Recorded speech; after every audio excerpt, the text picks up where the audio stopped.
I'm Vinny Politan. The subject of my investigation is the murder of a 13-year-old girl named Madeline Soto. Her mother told her to go to bed upstairs with the mother's boyfriend. Madeline ended up murdered. Here's the story. Madeline Soto had just turned 13. She had a party on Sunday, February 25th. The party wasn't at her house, but at the home of a relative. Her mom, Jen Soto, couldn't go to the party because she was working. So Madeline's aunt dropped her off at home. That night, Jen's on-again, off-again boyfriend, Stephan Stearns, was at the house to watch Madeline. Jen got home around 10. At around 11, Jen went to sleep and told Stephan to go to sleep with Madeline in the guest bedroom upstairs. That was the last time Jen saw Madeline alive. Stephan says he dropped Madeline off at school in the morning, but Madeline never made it to school. She was murdered and discarded about 20 miles from her home. Prosecutors have charged Stephan with that murder, but they've also charged him with something else: years of sexual abuse. They say they found incriminating images of Stearns abusing Madeline on his Google Drive on his phone. Abuse that goes back more than 4 years. Meanwhile, the key witness against Stearns will be Jen Soto, Madeline's mom, who has spoken at length with investigators but has not been charged with any crimes. Incredibly tragic story. Now, Stephan Stearns, after he's arrested, has a phone call with his parents. And I think he knows, I think the parents know, I think everyone knows, those calls are recorded. Let's take a listen to this call, because one of the big issues in this case, in trying to figure it out, because there's surveillance video of Madeline at different times, is trying to figure out from the timeline, when did Madeline die? As we listen to this part of the phone call, it's interesting. I mean, what we're hearing from Stephan Stearns himself. So let's listen. Again, this is him after he's arrested, speaking with his parents.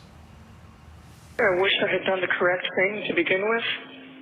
You know, I wish I had run downstairs and shaken her awake and called 911 and all that. And deserved. Well, I wish you had too.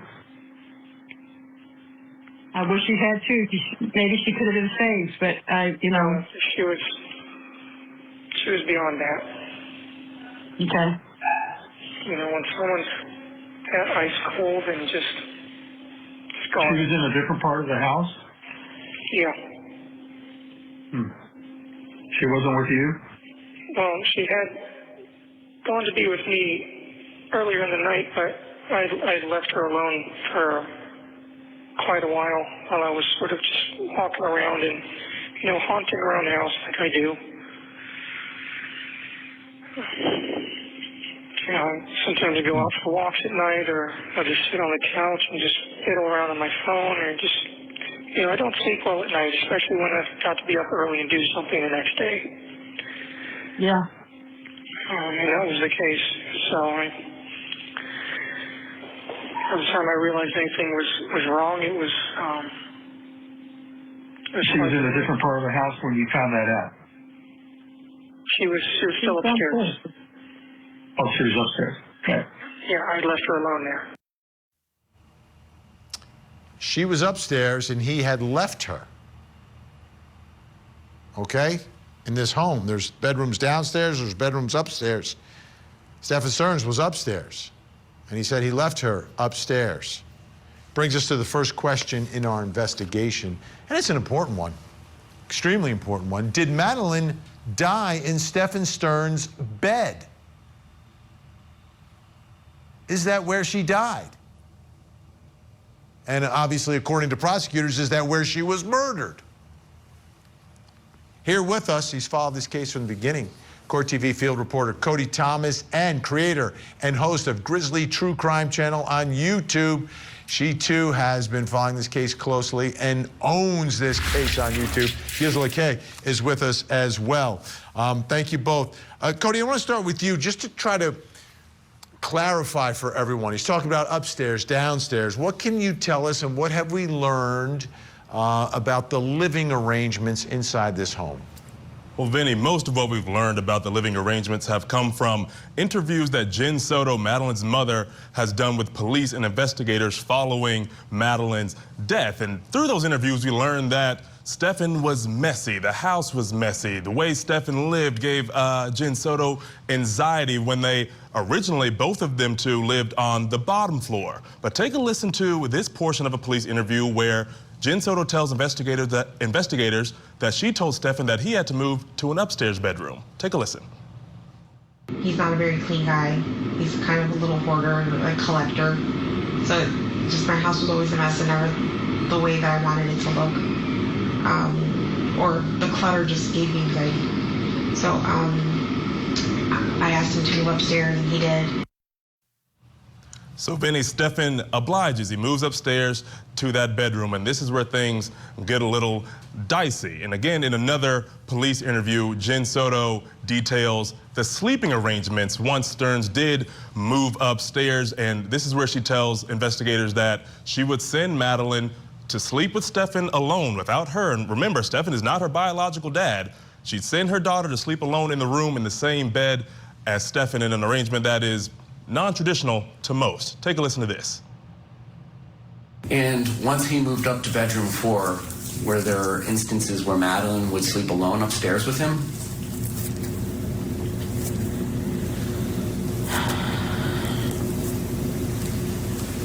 I'm gonna say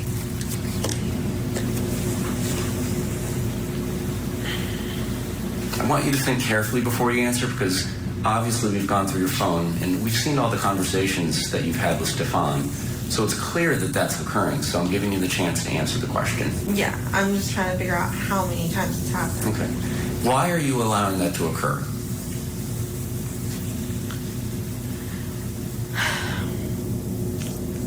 I saw Stephan as someone that I completely trusted with my life, my child's life. I thought he had cared for her as a father would. He had been in her life for more than half of it, playing the father role.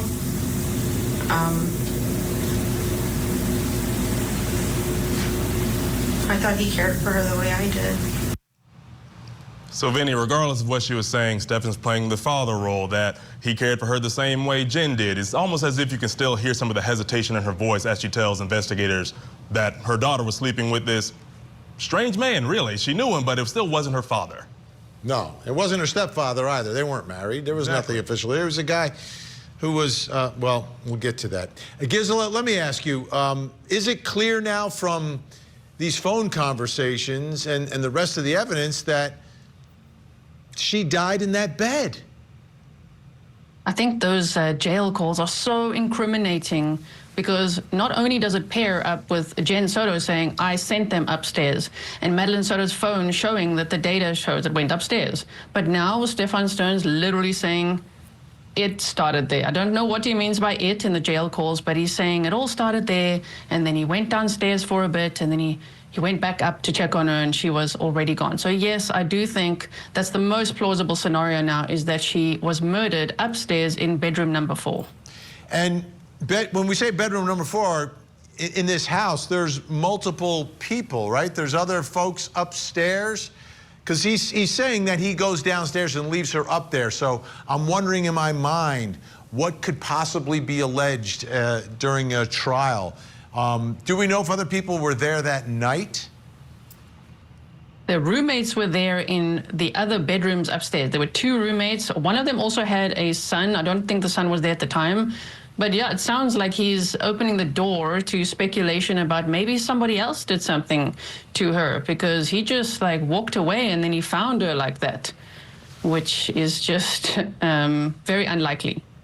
And Cody, the thing is, this runs complete contradiction to what he was telling the media, what he was telling investigators about this story about dropping her off at school. Absolutely. Now he's saying that, oh, she was there and maybe I reacted in maybe not the best way, as he's telling his parents in these jail calls, but it completely is just total opposite of everything he already said to investigators on the record. So I don't think that can be the story. I don't think dropping you off at school anymore can be the story, not with these phone calls. Let's take a listen to a little bit more of that call with his parents. The murder charge aside, I mean, you're pretty much on the other side. Potentially, yeah. Yeah. I don't want to confirm or deny anything one way or the other. I'm trying to hold on to hope as best as I can and see how the cards fall out here. They filed this morning to seek the death penalty. Yeah. How are you guys holding up?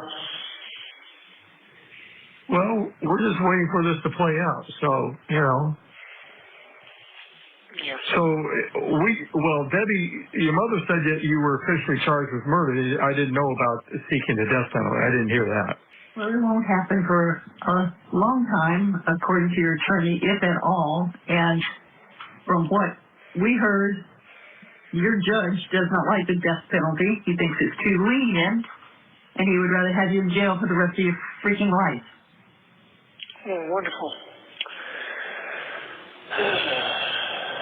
Yeah. I hate to say it, but I'd rather have you on death row because you're in more seclusion and you're not really with the bulk of the population of the people. Well, I hate to say it, but I'd rather be on death row too because I agree with them. It's a much easier way out.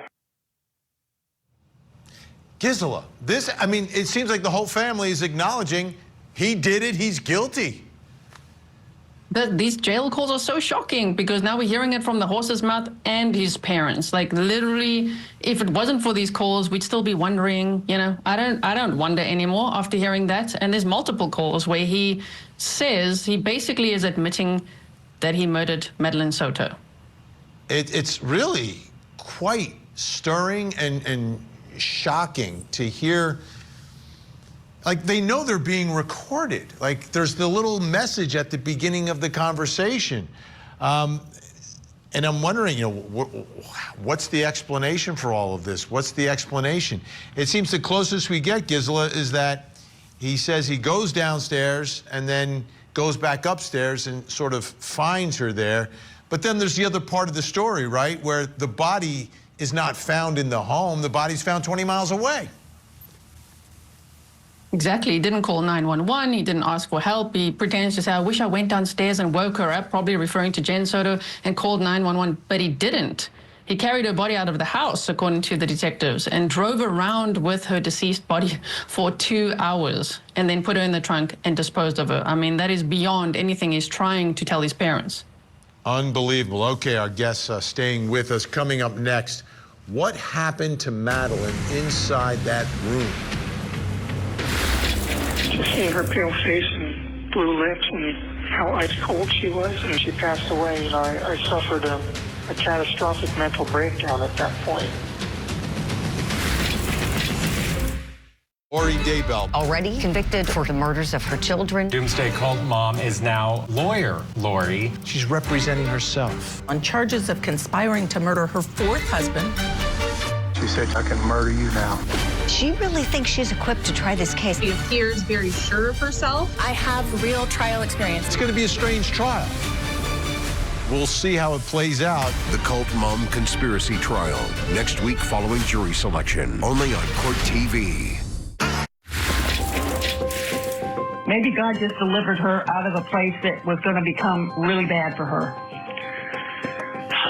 I mean, I always knew that life was going to be hard for her. Her mom certainly didn't do her any favors, and since I had no say in the matter of how she was raised or disciplined or anything, there was nothing I could do about it but sit back and watch the train wreck as it unfolded. What is that? Stephan Stearns is talking about a train wreck of Madeline Soto's life. Like, he's the conductor. He's the one driving that train and wrecking that train, according to prosecutors. Years of sexual abuse, and then apparently killing her in his bed. Those are the allegations. What is he talking about? That he wanted to be the one to discipline her? This is unreal, what we're listening to in this phone call with his parents. Here's more about the night and the night that Madeline died. By the time I realized anything was wrong, it was just far too late. You know, she'd been gone for a while.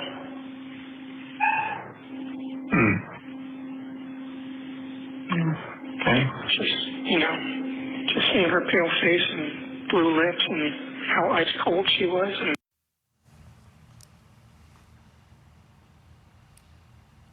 That brings us to the next question in our investigation.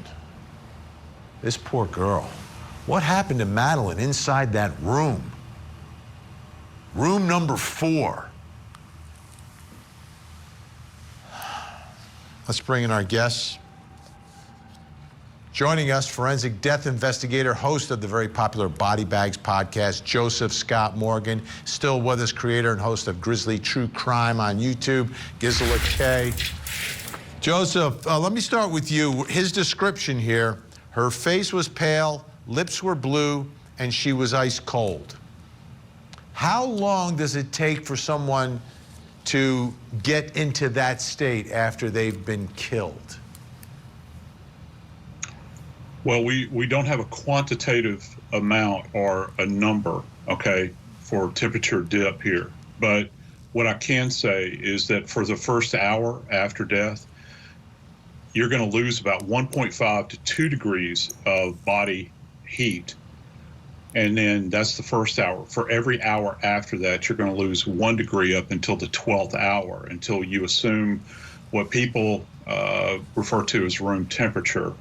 So, you know, at that point in time, he's given us a big tell here, Ben, because he's saying that her body is cold to the touch. The other piece to this is that he's saying that her lips were blue. And when I think about this, when I think about blue lips, I'm not thinking about cold here. I'm thinking about cyanosis, which means that this is indicative of having the airway impeded in some way so that she's not uptaking oxygen. She probably had a blue tinge to her or a purple tinge. We don't know what her eyes look like because we haven't gotten that information. But I would suspect that somewhere, since they're calling this a strangulation, we're going to see petechiae as well, where little vessels probably burst. There is some concern, and that's the actual word that the ME used, Ben, about the hyoid. And the hyoid is not intact. We just don't know to what degree. And just as a brief little primer here, if everyone at home will find your Adam's apple right here, this little cartilaginous body, and go above it or superior to it, this is where your hyoid actually is. You have to get so high, Ben, in this area in order to disrupt this and to fracture it. We only see this in manual strangulations. Okay, so we're talking about a C-clamp or maybe even a throttling, which is 2 hands like this, where this thing is being dislodged or perhaps fractured in that area. And this is quite chilling. I truly believe in that when all is said and done, another thing that we're going to hear about is probably in the soft tissues, the strap muscles through here. There might be faint evidence of hemorrhage in those areas as well, but a lot of this is going to be disrupted by decomposition. I would imagine they've got several forensic pathologists consulting on this case, Ben. Gisela, in all the evidence that you've gone through, the files, everything that's been made public and released, have you seen anywhere any evidence of sexual assault that night? Yes, so from the autopsy report and then the DNA swabs, they actually said that there was presence of blood under Madeline Soto's fingernails and then on her hands and on her neck, and then below the waist where one might not expect it to be, especially for a little girl. She just turned 13. So yes, that is absolutely horrifying to think about, especially being in that clinical room upstairs of Jen Soto's ex-boyfriend. Let me ask you, Joseph, is it possible that the strangulation could be taking place during a sexual assault? Yeah, absolutely. Asphyxial deaths are arguably, in my experience, the most intimate kind of homicide that you can have, even more intimate than a stabbing, because this requires you to place flesh on flesh, and it is the most intimate of circumstances.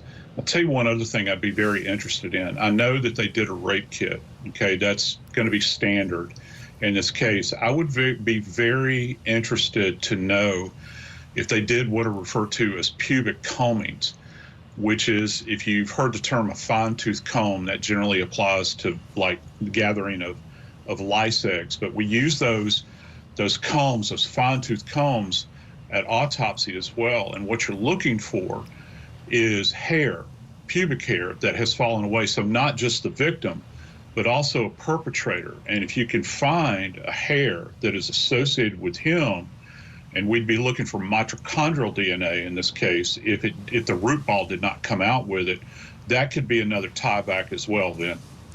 Gisela, any information you come across that involves any hair?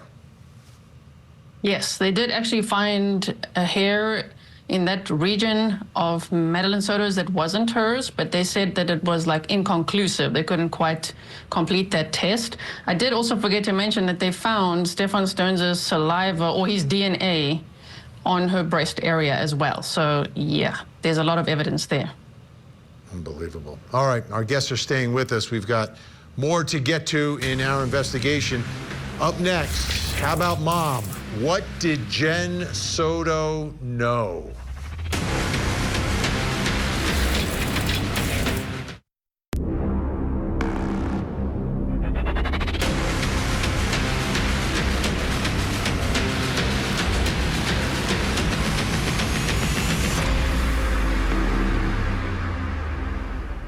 I'm Vinny Politan. We continue our investigation of the death of Madeline Soto, who had just celebrated her 13th birthday when she was murdered after being sent upstairs by her mother to share a bed with her mother's boyfriend. Here's the story. Madeline Soto's life was difficult. Her dad lived out of state, so she was being raised by her mom, Jen Soto. Jen had an on-again, off-again relationship with a man named Stephan Stearns. Stearns didn't work much. He didn't own much. So we spent a lot of time over the years living in the house with Jen and Madeline.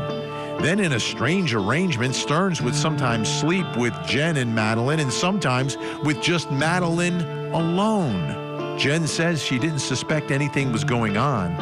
But when Madeline went missing and was found murdered, detectives told Jen that Stearns had pictures on his phone of Madeline being sexually abused by Stearns. Her reaction has raised eyebrows and some suspicion, but Jen hasn't been charged with anything and will be a key witness against Stearns, who's been charged with abusing and murdering Madeline and is now facing a potential death sentence. From the beginning of this case, everyone has been wondering about Jen Soto.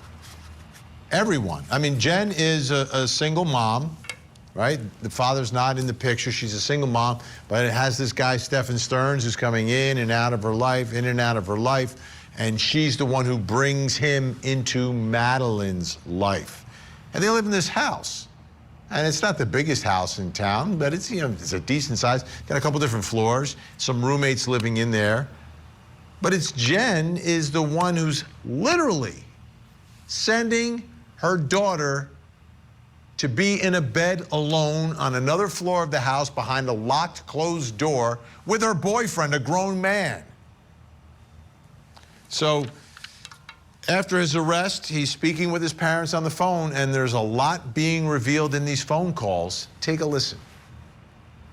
The only thing that showed any emotion at all was jiggling her leg, but she did that anyway. So Yeah, yeah, she was anxious because she was lying to her teeth.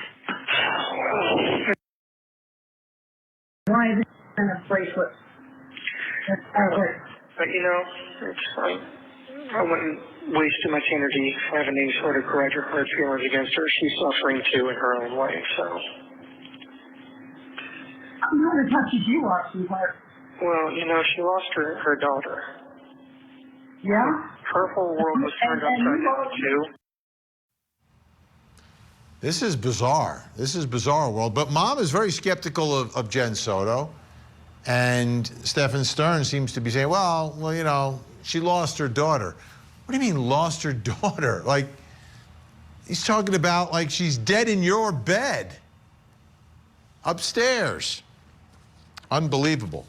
But again, just the reaction of Stephan Stern's mother is the reaction that the public has had to this case from day one, which brings us to the next question in our investigation. And it's about mom. What did Jen Soto know? She has not been charged with anything. She's not accused of anything in this case, but what did she know here? Joining me, forensic death investigator, host of the very popular Body Bags podcast, Joseph Scott Morgan, and creator and host of Grizzly True Crime YouTube channel, has been following this case, breaking news left and right. Gisela Kay is with us as well. Okay, this is like the question that we've been asking since day one. We will continue to ask this through the trials, and I don't know, maybe even after the trials, we may still be asking this question. But Gisela, she knows that they're up there. Has there been any acknowledgement that she knew or suspected that something could be going on with Stephan Stern's abusing her daughter? In her police video interviews, we heard her say that her worst fear was that this would become a Woody Allen situation. But in these newly released jail calls between Stephan Stern and his parents, he says that she used to joke about that. So it wasn't only that time that she said it multiple times to him as well. So that tells me she knew the sexual abuse was going on, I speculate. And when they actually showed her the evidence of it, I mean, she pushed it aside as if it was, okay, let's forget about that. You know, that's not the evil, like, I don't think he did anything evil to her, right? I mean, that just tells me that she knew to some extent what was going on. Joseph Scott Morgan, this has been issue number one for a lot of people, and I'm sure it was for investigators as well. In her interrogation, in her interview, the detective was very skeptical, extremely skeptical of Jen. She hasn't been charged with anything.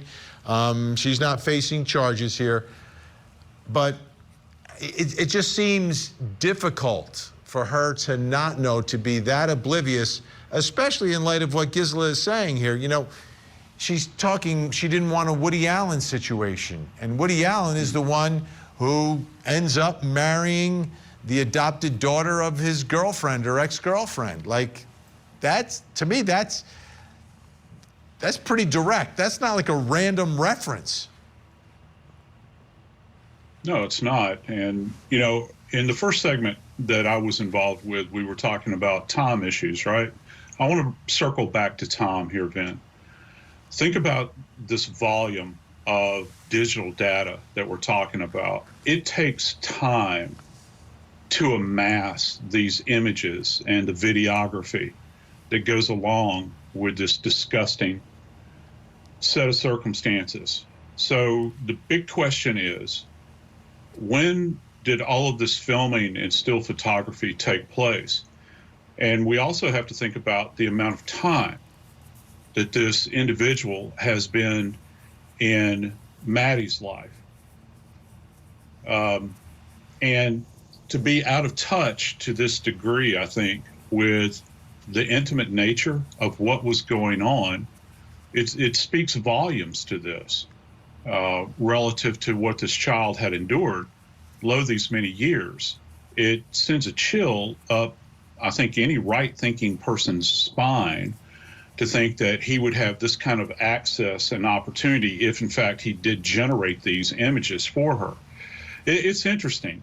You know, I sit here and I listen to the mother refer to him as sweetheart.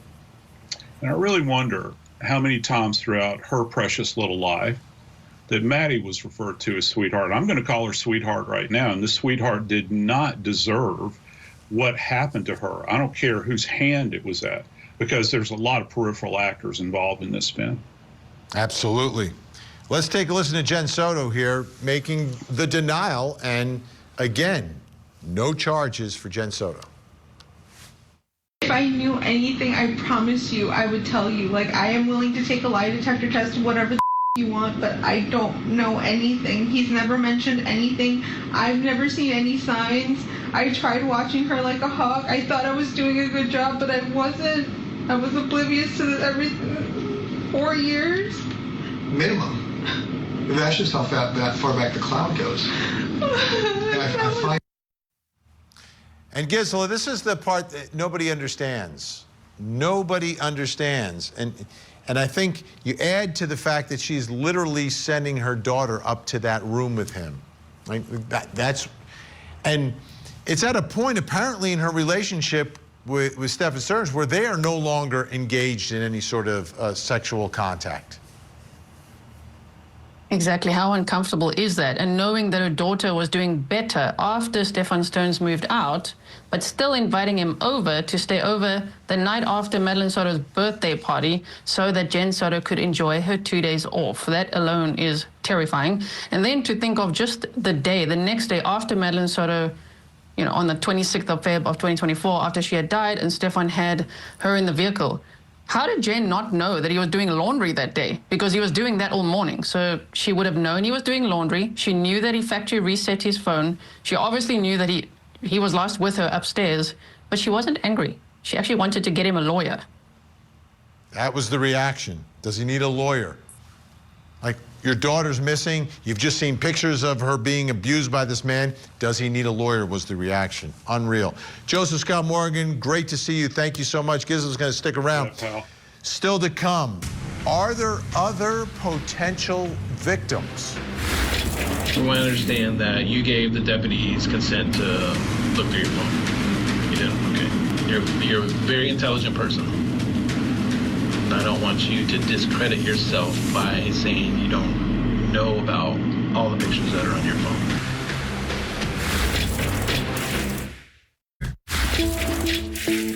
We want to understand that you gave the deputies consent to look through your phone. You did? Okay. Here's where I'm going to be brutally honest with you. There's your phone. And I'm pretty sure you know what some of those pictures are about. You're a very intelligent person. And I don't want you to discredit yourself by saying you don't know about all the pictures that are on your phone. Should I be talking with a lawyer right now? That's the moment. That's the moment he realizes that it's over. They found everything on his phone. He knows what's on the phone. He knows what was on his Google Drive. And that really became the end of him speaking, except for some phone calls that he made with his parents, which were recorded and we're listening to. I want you to take a listen to this next call, because again, the conversation, these are things that you wouldn't expect that they would be talking about on something that is being recorded, but they did. Let's listen. Maybe she could have been saved, but she was beyond that. Okay. You know, when someone's that ice cold and just gone, just seeing her pale face and blue lips and how ice cold she was. And just that, they say that sometimes when you like children, that you have been an abused child, and it was intimated that perhaps we had abused you in some way. No, he has never did. And strictly speaking, I'm not actually into younger people like that. As you know, I don't even like most kids, so it's just hard to feel a generalized attraction towards any of them. Was it just her, or was it other people as well? I can't get into specific details, but no, it was not a thing with anybody. They're asking him if he's involved with other underage people, victims here. And there seems to be an acknowledgement in there, that acknowledging that Madeline was a victim of his. These calls are going to be evidence, folks. The jury's going to hear these calls. But that little last part, the question about others and the generalized attraction brings us to the next question in our investigation. Are there other potential victims? Like, what's going on in his life? Does he have access to other children? Is there any evidence of him going after other people, committing sexual type of crimes? Here with us, following the case from the beginning, Court TV field reporter Cody Thomas, and still with us, Gisela Kay. All right, Cody, first of all, right, so there's an acknowledgement by him that he does spend time with Madeline in bed, like cuddling.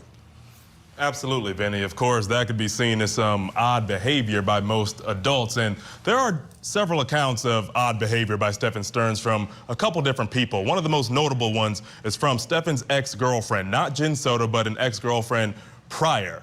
The ex-girlfriend says Stephan Stearns told her that although he was separated from his girlfriend, being Jen Soto, he still slept at Madeline's residence and specifically in the bed with Madeline. He justified this behavior by saying he needed to cuddle with her so she could fall asleep. In this last part, Vinny, I just have to say it. He also told her he woke up in bed with Madeline with an erection. Now, Vinny, this isn't the first time we've heard about this cuddling that Stephan would do with Madeline. He also talks about it during a police interview. Take a listen. What are the sleeping arrangements? He sleeps in. Okay. Did she sleep in her bed Sunday night? No. I was just back. I'd been away for a couple months. We in the same bed together, so we get some serious sleep. So she said no to that and suggested that the guest room upstairs had big enough bed. So some snuggle cuddle time that would suffice and Jim get to sleep in peace. Okay. So you say snuggle time, what does that mean? I like to be alone. She is extremely dependent. She does not like to be alone at all. She needs human presence around her. So again, Vinny, not her biological father, not even her official stepfather. Weird behavior all around here, unorthodox behavior all around here.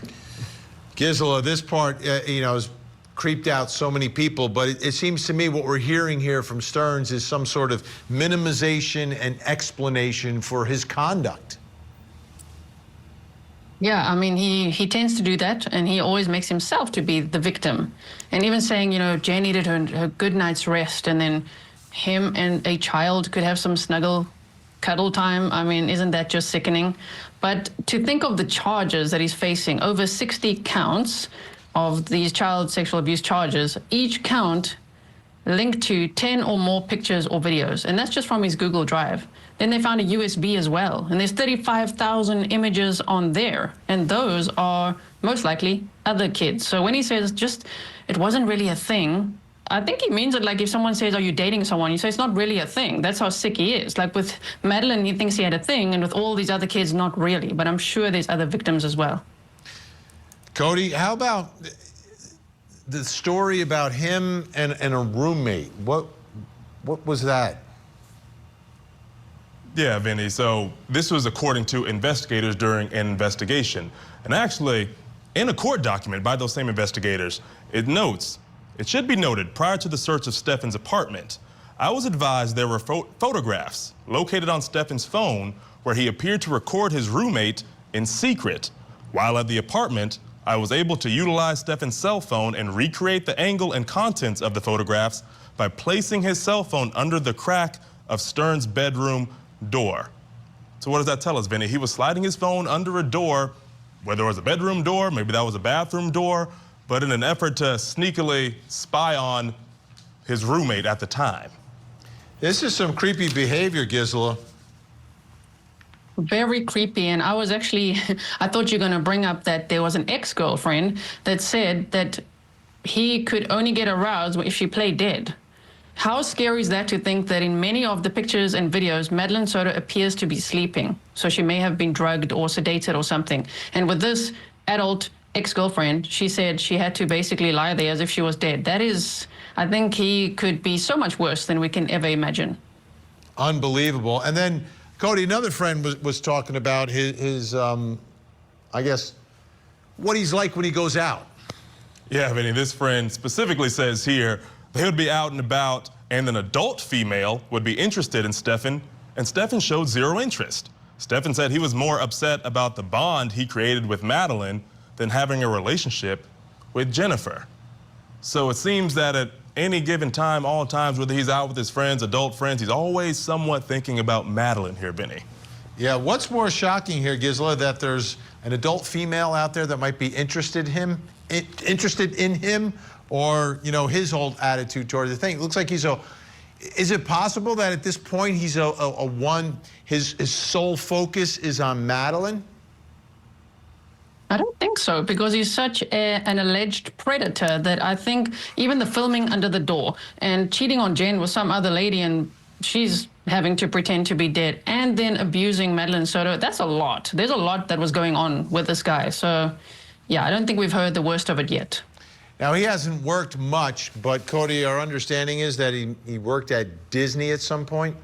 Yeah, Vinny, Stephan Stern's Facebook page says he worked at Disney World, and while it's unclear if that is true or not, some online sleuths believe they tracked down video that appears to show him working at the entrance of the Journey into Imagination attraction in Epcot. Now, the video was posted on Travel in 360's YouTube page, and we pulled a still image from the very beginning of the video where you can see a Disney employee who appears to look a lot like Stearns. You see it right there. Again, unconfirmed that is him, but he has the same beard, has the same look, looks just like him. It looks just like him. And I think on his profile, I think on one of the profiles on social media, he also listed Disney as potentially one of the places that he worked at when he worked. I mean, he rarely worked. We know that. Cody Thomas, a great job. Great to see you. Gisela K, check it out. Grizzly True Crime on YouTube. We appreciate your time and your insight. Wow. Now, in a case like this, investigators are always wondering about other victims. It's something they surely here have taken a look at. You know, you got a guy involved in this sort of conduct. And that's what's so unique and tragic about this case, is that investigators believe the sexual abuse had actually taken course over at least 4 years, maybe 4.5 years. So maybe, and I'm just hoping maybe, he only had time for one victim, unless the others have kept quiet, just like Madeline did. I'm Vinny Politan. We'll keep digging for answers as the investigation continues.